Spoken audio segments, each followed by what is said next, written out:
I am really sorry to say this, but there are so many funeral directors who don't care about the families they serve.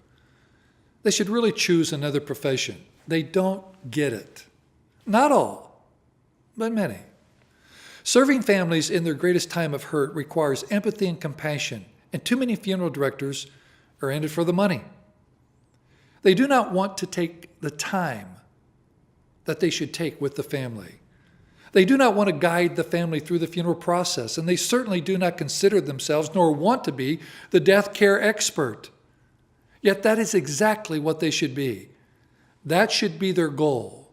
They should reach out into the community to let others know that when anything happens in the area of death, dying, and grief, they will be there to offer assistance and help. And since everyone dies, the funeral director should be the one of the best known people in the community.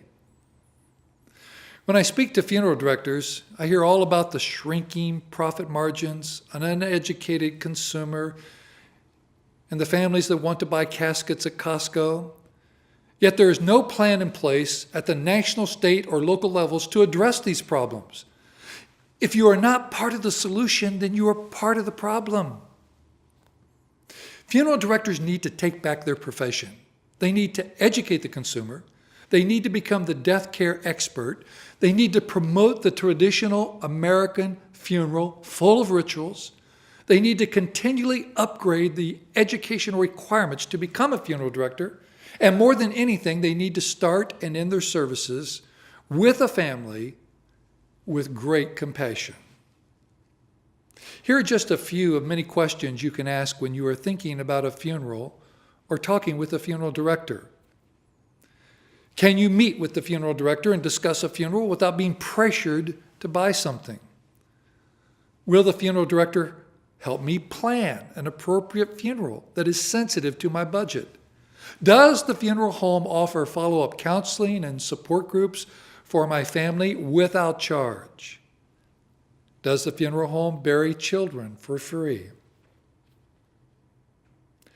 What is the funeral home doing in the community to educate the general public about funeral service?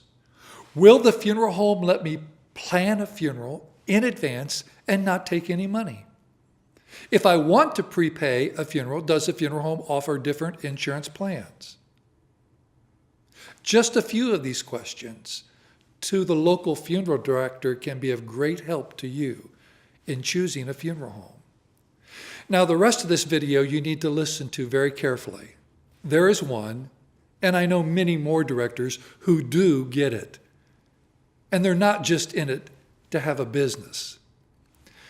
Some years ago, I counseled a little girl, 7 years old, after her mother died in a car accident. Dad was in the waiting room, overwhelmed with grief himself, but on this day, his concern was for his daughter. I asked her how her mother died, and she proceeded to give me all the details of the car accident. She described how her mother pulled out in front of another car, and the other car going fast hit her right on the driver's door. She said they cut her mother out of the car and took her to the hospital, but she was already dead, as she said, with God in heaven. I noticed that as she was telling me the story, she did not cry. Granted, it had been 8 months since her mother died, but I thought to revisit the death might make her sad and cause her to cry. So I asked her, "Have you told anyone else this story?" She thought for a moment and said, "Yes." I said, "Who?" She said, "The funeral man." I said, "The funeral director?" She said, "Yes." I then asked her if she cried when she told him the story. She replied, "I cried a lot." Then I asked the most important question of the session. "What did he do when you started to cry?" She glanced over at my conference table where there was a box of facial tissue, and she said, "He went and got some Kleenex and got down on his knees and wiped away my tears."